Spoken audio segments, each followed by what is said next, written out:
Hello, everyone, and welcome to this session of Open Book Online. My name is Nick Mulgrew, and I'm the publisher of uHlanga. This year, we are celebrating 10 years of creating South African poetry books with uHlanga. And to help celebrate, we're having a series of conversations with various uHlanga poets who I've worked with over the last 10 years. I thought I would give our guest today, Pieter Odendaal, the opportunity to introduce himself and to start off our conversation today with a poem. Hi, everyone. Well, I think the best introduction for a poet is his poetry. So let me read you a poem from the new collection, and then I'll say a few words about how I keep myself busy. Rivermouth, Milnerton Beach. I am a gathering of waters, a meeting of salt and fresh, where oyster catchers, gulls, and humans stream through the tides, where rivers seek the ocean and waves need land, always unfinished, tempestuous mouth. Table Bay lies between the mountain and me. The detached city blooms buildings built to bury the water. But the sea remembers the ships full of slaves and masters who came here to quench their thirst after months of salt and sweat, who came to wash and forget. I see two ships en route to the Cape, the one from the north and Odendaal on deck, VOC soldier Willem Adrian mutating in my cells. The second from Madagascar, Diana trapped in the bow, bound along with other unblessed ones for bowing, and yes, ma'am, she bears her boss's child. Susanna thrives despite the blood, marries Willem Adrian, Ma Diana disappears, Odendaal's flood the land. I am a gathering of waters, a meeting of salt and fresh, where oyster catchers, gulls, and humans stream through the tide, where rivers seek the ocean and waves need land, always unfinished, tempestuous mouth. Yeah, so that's the poem that will be opening my collection. And a bit about myself. I'm a writer, a translator, and editor, I guess. I've also produced lots of poetry events and theater production. And I've also been involved in teaching creative writing at different universities, first as the director of Inzink Poetry at Stellenbosch University for a long time, and then more recently as a lecturer in creative writing at the Northwest University. Thank you, Peter, and thank you for reading such a beautiful poem. And I agree, it's a great poem that's going to start off your first collection in English. You say that you are a gathering of like the poet, the poetic voice in the poem says, "I'm a gathering of waters, a meeting of salt and fresh." And I'm never one to ask a poet to explain too much of their poems, but I feel like this image carries a lot of meaning about yourself, about the history of South Africa, even the languages that we speak, and the tradition of poetry itself. I'm tempted to say that this is the sort of thing that poetry can do in South Africa, where it can be a sort of meeting point, even a tempestuous meeting point, where ideas and people can mix. And I was wondering about the origin of this image in your mind. And I wonder if this has been your experience as a poet and as a teacher, as someone who's facilitated something like Inzink poetry, and as a person moving through the world. Yeah, well, the origin of the poem, actually, we had a workshop as part of my PhD study on like how poetry can help to sound our relationships with water in Cape Town. That was like my investigation for my PhD, and the great poet Malika Ndlovu, she was facilitating a workshop with us on Milnerton Beach at the estuary right there. And yeah, that's that image of kind of this fresh and salt water meeting each other was for me quite a potent image to explore my personal heritage in my family. At that time, also, I was doing a lot of research on like where the Odendaals come from and like tracing these slave histories that were kind of actively occulted and erased Mm. for a very long time because the legacies of apartheid and so on. So trying to reclaim that sense of like uh, mixed heritage against this idea of like racial purity that really dominated, a lot of Afrikaner discourse during apartheid. So yeah, so I guess in that sense that uh, reclaiming myself as this meeting place of waters, and then yeah, more generally, as you say, like for what poetry has been in my life, especially with in Zinc and more recently also with Boa poetry that we started here in Potchefstroom, like a space for different poetries and different languages and different poetic traditions to really meet and mingle, and to a space for shared expression, right? Mm. So yeah, and for me, that that's really where I was convinced of the power of poetry for the first time. Having our sessions Mm. with Elsie van Wyk, we started that the Insync poetry sessions. Later, Alison Claire Hoskins also came along, and yeah, we for a few years we really held space for different poetries and for people to really use poetry as a medium to express themselves, to excavate themselves, and yeah, just to create like a home amidst the like turbulent waters of what it means to live Mm. in South Africa, I guess. So yeah. It's fantastic. I think that what you've done throughout your career has been very important work. And your career in Afrikaans especially has gotten off to a productive and critically acclaimed start. You have two award-winning collections, and you are a performance poet in addition to the other work that you do. And I'm wondering about how poetry fits into your life in a practical sense. You speak about Rivermouth coming out of a almost a situational. It had a composition that was based from a place, from visiting a place and having a sort of a place-based practice. And I wonder if this is something that you would say defines your practice, because in your upcoming collection or in the poems that you've published in Afrikaans already, most of them seem to be very site specific. Yeah. I mean, I guess it's part of my ongoing attempt to make sense of where I come from and where I fit. Also as like a queer person, you often grow up on the periphery of communities, and I mean, you have to create your own space where you can feel safe and feel accepted, and kind of seen. So Mm. so for me, that's really what my poetic practice, I guess, has been, is helping to create those kind of spaces. Um, and also it's been like very like healing for me. Poetry is also like a practice of healing. If I just think of when I write poems, when I'm drawn um, to the page, it's often when I'm broken, or when I feel the need to like make sense of what I'm going through. Um, Mm. and writing that down, yeah, kind of putting it onto the page, rearranging it in a way helps to, yeah, make sense of this thing called life. So yeah, I guess it's for me a way to make sense of where I am and what I'm going through, but also to create a home, a space where I can feel welcome, and where others can also feel feel welcome, I guess.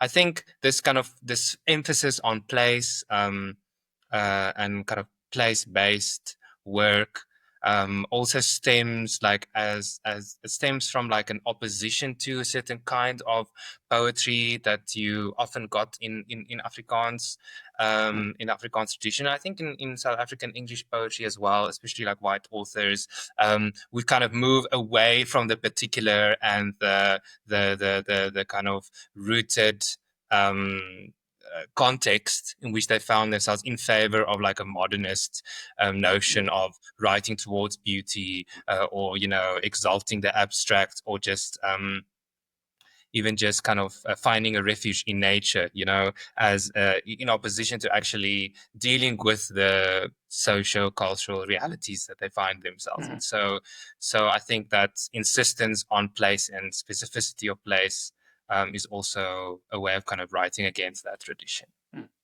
It's very powerful that you mentioned that, because often I have one criticism that people have of South African poetry in English and Afrikaans in the 20th century is this insistence upon landscape poetry, but almost an abstract landscape.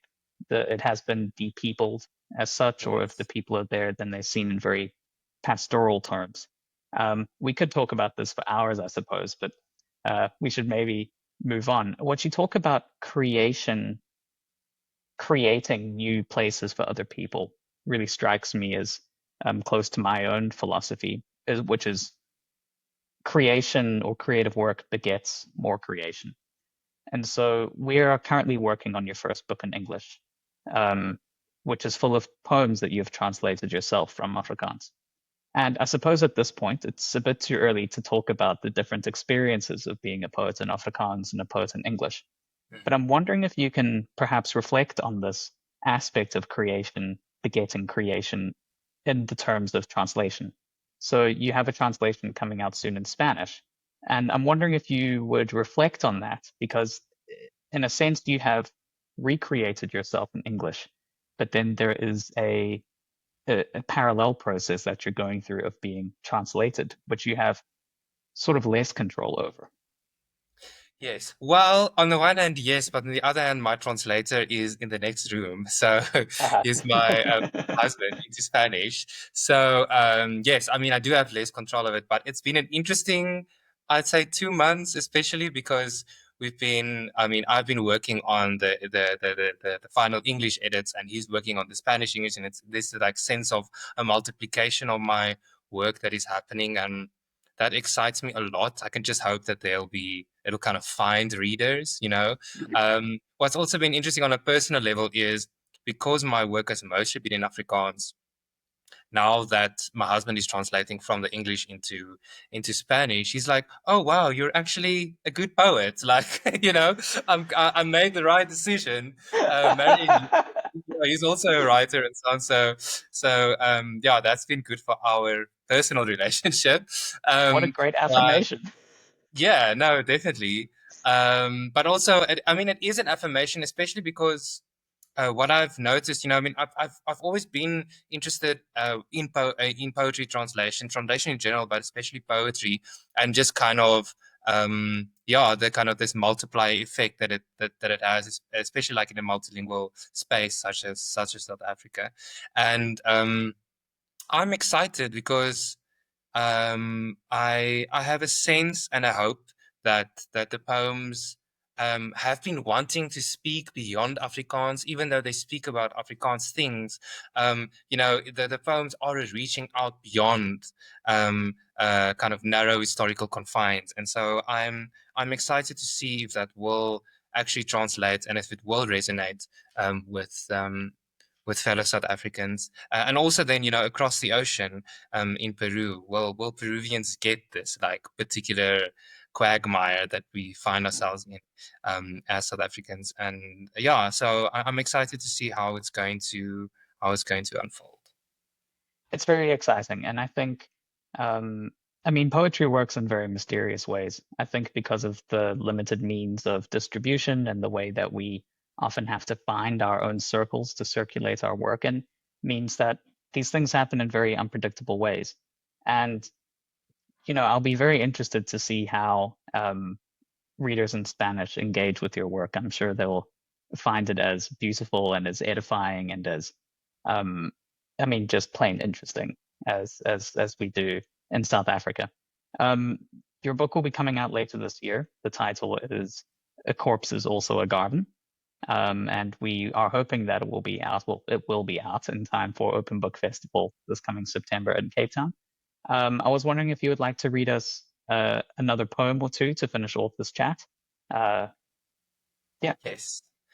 Before you do, I just wanted to say something about you mentioned this kind of landscape poetry and that tradition of nature poetry. And for me, as someone that kind of studied sustainable development and has like a sense of a strong connection with the more than human world, I do think that there is a space in poetry for all of these things. For me, that's part of what's powerful about poetry. It's an and medium. And so for me, it's about the socio-cultural context and intergenerational trauma and the destruction of the more than human world, and how kind of global capitalism has made all of that possible, all of that destruction possible. So yeah, I think poetry is that holding space for me where all of these things can come together. It's never an either or. So yeah, just wanted to mention that.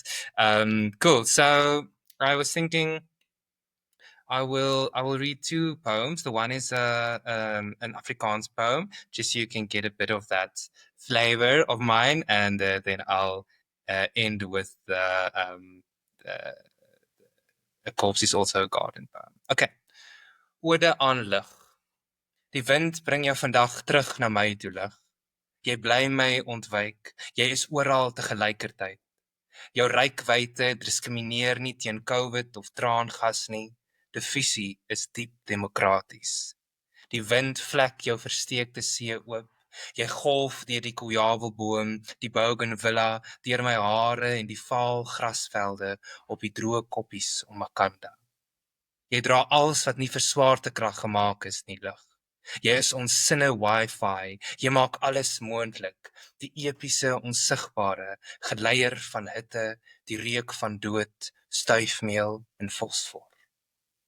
Ek wil meer soos jy wees, lig. Jy sit jou nie teë vir wolke of missiele nie. Kom waai my woede weg. Dra my stem ver. Mag my longe oorloop van jou. Okay. And then a corpse is also a garden. I know for certain my body or the world will desert me. Horribly or quietly, my heart will come to a stop and I'll become a garden for the fungi that sprouted me. The buffet of my cells will flourish elsewhere. The mouths of hungry flowers scream on the koppies, the valleys yawn to swallow me whole. But for now, I'm a sweet thorn tree on feet, spilling words like small yellow flowers. For now, I'm a donkey gorging on shopping bags, a flock of hungry hands, a whirlpool, a thunderstorm, and one day, thank God, I'll be done. My mouth no longer this muddy membrane, this traffic jam of swear words, carbohydrates, and breath. I'll turn into a gateway for the bugs to carry me away. And finally, I'll feel at home on earth. beautiful. Thank you so much, Peter. Thanks, Um, Nick, for the conversation. Of course, thank you for a great conversation, and thank to everybody who's watching. This was Nick Mulgrew and Pieter Odendaal, and this has been Open Book Online. There will be a few other conversations with me. I will also be interviewing Athambile Masola and Jacques Coetzee, and Maneo Mohale has interviewed me. So please look around for these other conversations, and see you at Open Book Festival in Cape Town this coming September. Thank you for watching, and have a great day.